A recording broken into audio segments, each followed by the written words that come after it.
19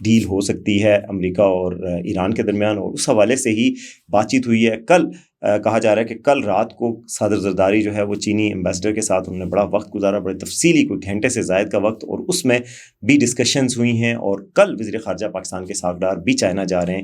گویا یہ جو تجاویز جاری ہیں وہ چائنا کو اعتماد میں لیا جائے گا. پاکستان اور چائنا آئرن بردرز ہیں، ہمارے تعلقات بہت اچھے ہیں، تو اس چیز میں چائنا کو پیچھے نہیں رکھا جائے گا کہ پاکستان کیا کر رہا ہے. سعودی عرب کو بریف کیا گیا، سعودی عرب کا میسج بھی، سعودی کراؤن پرنس کا میسج پرائم منسٹر کو ڈیلیور کیا گیا. اور ظاہر ہے میں آپ کو اگلی بات جو بتاؤں گا وہ بڑی خطرناک ہوگی پاکستان کے لیے اگر ایسا نہیں ہوتا یہ صلح کا. تو صلح کے دعا کریں، اور یہ امید لگ رہی ہے کہ صلح ہو جائے گی، اور اس ہفتے میں کوئی بڑی پیش رفت ہو سکتی ہے. صدر ٹرمپ بھی کہہ رہے ہیں کہ ہماری کوئی بات چیت چل رہی ہے، اور صلح میں کہا جا رہا ہے کہ صدر ٹرمپ کے جو چیف وہ کولیگ ہوں گے وہ ساتھ ہوں گے، ایک ان کے ایڈوائزر وہ ہوں گے، اور ایران کے وزیر خارجہ ہوں گے.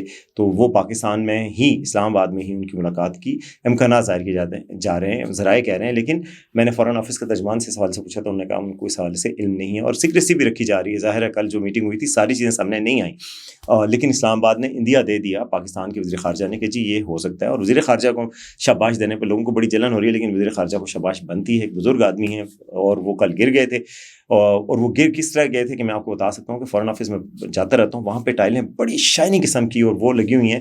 وہاں پہ ہماری کلیگ بھی گر گئی تھیں گزشتہ دنوں فارن آفس کی بریفنگ کے دوران. وہ اپنے ان کے جوتے کا سول بھی اگر آپ کا شائنی ہو اور وہ بھی شائنی ہو تو آپ کو گرپ نہیں ہوتی. تو اس لیے گرے، نہ کوئی بیماری کی وجہ سے گرے، نہ کچھ گرے. مسلسل محنت کر رہا ہے ایک شخص جو پاکستان میں امن چاہتا ہے، پاکستان کے لیے امن چاہتا ہے، جس سے آپ سب کے لیے، ہم سب کے لیے زندگی بہتر ہوگی. خطے میں امن چاہتا ہے کہ آگ کم ہو مسلم امہ کے لیے اور پوری دنیا کے امن کے لیے. تو ایک ایسے شخص کو خراج تحسین اور داد دینی چاہیے. وہی شخص اب کل چائنا جا رہا ہے، اور وہاں جا کے بھی ان سے بات چیت کریں گے. اور ہیئر لائن فریکچر آ گیا ان کو، ان کے بیٹے علی ڈار نے رات کو ٹویٹ کیا، اس کے باوجود انہیں کوئی میٹنگ نہیں روکی اور کام کرتے رہے. تو میں سمجھتا ہوں کہ بالکل ان کو اس بات پر شاباش ملتی ہے. پاکستان کے لیے کوئی بھی کام کرے گا، کسی وقت بھی کرے گا، ہم اس کو داد دیں گے، چاہے وہ کسی بھی جماعت سے ہو، تو اس کو دینی بنتی ہے. میں دیکھ رہا تھا فرزانہ راجہ ہیں، پشاور کی ایک جرنلسٹ ہیں، بڑی کریٹیکل ہیں، بڑے اس پہ میں سخت سوال پوچھے ہیں. کل انہوں نے کہا کہ جو ہے نا آج کا دن اسحاق ڈار کو میں خراج تحسین پیش کرتی ہوں. پھر سیرل المائدہ جو آپ سب جانتے ہیں، بڑا ان کو پی ٹی آئی سپورٹ کرتی ہے اور بڑے وہ سمجھے جاتے ہیں کریٹک گورنمنٹ کے، انہوں نے کہا کہ today's day was Dar's day, Dar کا دن تھا آج، ڈار چھا گئے. تو یعنی کہ مختلف اور صرف پاکستان نہیں، مائیکل کوگل میں انٹرنیشنل اینالسٹ سب کہہ رہے ہیں، اور انڈین میڈیا چیخ کے کہہ رہا ہے کہ پاکستان اتنا آگے چلا گیا تو ہم لوگ کدھر بیٹھے ہوئے ہیں. انڈین کانگریس خاص طور پہ کہہ رہی ہے. تو یہ ساری چیزیں ہمیں سمجھنی چاہیے، اور یہ ایک بڑی پیش رفت تھی. تو بہرحال یہ ہوئی.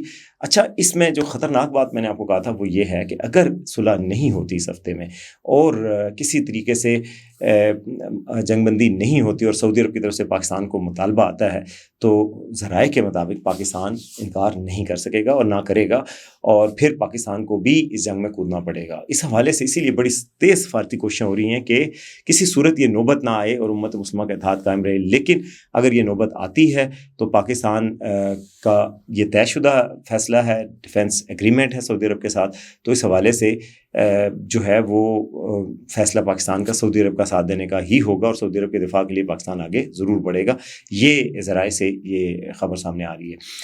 اب آتے ہیں تیسری خبر کی طرف جو میں آپ کو بتانا چاہ رہا تھا، اور وہ ہے ایک 35 سال کا پاکستان کا ایک شخص جس نے دھوم مچا دی ہے دنیا میں، اور انڈیا میں بھی اس پہ ڈسکشن ہو رہی ہے. دنیا کے بڑے بڑے جریدے، وال اسٹریٹ جرنل، اے پی، رائٹرز، سب اس پر لکھ رہے ہیں، اور آج انڈیا کے سارے اخبارات میں اس کی یہ خبر چھپی ہوئی ہے. پاکستان کے اخباروں میں بھی چھپتی رہتی ہے، اور انٹرنیشنل میڈیا میں بلومبرگ نے ان پہ پوری پروفائل کی ہے. تو وہ شخص کون ہے؟ وہ ہے بلال بن ثاقب. پاکستان میں کرپٹو کے حوالے سے ریگولیشن کے لیے ایک اتھارٹی بنی ہے، virtual asset regulatory authority, Pakistan virtual asset regulatory authority. اس کے چیئرمین بھی ہیں، اور پوارا ان کا نام ہے. مومن ثاقب کے بھائی ہیں ویسے، اور انگلینڈ میں پڑھتے رہے ہیں، لندن اسکول آف اکنامکس سے کچھ پڑھا ہے، اور ڈگری جو ہے ان کی، اور ڈگری بٹ کوائنس کے حوالے سے نہیں تھی، لیکن وہ کرپٹو کے بڑے ماہر بن گئے ہیں. ان کی وجہ کیا بنی ہے؟ آپ کو پتہ ہے کہ اسٹیو وٹکاف جو کہ نیو یارکر ہیں اور ٹرمپ کے پرانے دوست ہیں، وہ اس وقت ٹرمپ کے مڈل ایسٹ کے ایڈوائزر ہیں. ان کے جو بیٹے ہیں زیک وٹکاف جن کو کہتے ہیں، وہ بلال بن ثاقب کے دوست ہیں، اور بلال بن ثاقب کی اور ان کی جو دوستی تھی اس سے پھر راستے بنے، اور زیک وٹکاف پاکستان آئے. پاکستان آئے اور اس وقت ان کی پرائم منسٹر سے آرمی چیف جو اس وقت فیلڈ مارشل ہیں ان سے ملاقات ہوئی، اور بلال بن ثاقب بھی اس میں موجود تھے.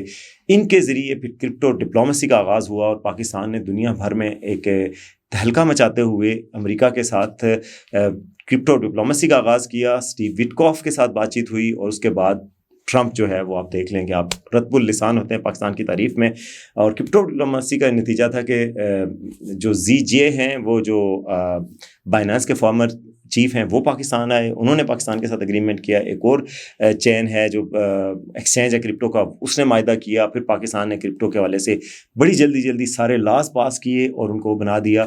اب وہ پوری دنیا میں جانے پہچانے جاتے ہیں. ٹرمپ کے ساتھ ہمارے لاگوں میں ٹرمپ کے بیٹے کے ساتھ ان کی سیلفی بھی آئی تھی بلال بن ثاقب کی، اور وہ اچانک پاور سرکلز میں بڑے اوپر ان ہو چکے ہیں. اس وقت پاکستان کے جو طاقتور ترین افراد ہیں ان میں سے ایک ہیں. اور کہا یہ جا رہا ہے، اور بلومبرگ نے یہ کہا ہے کہ پاکستان کو امریکہ سے کنیکٹ کرنے میں بلال بن ثاقب کا بڑا کردار تھا.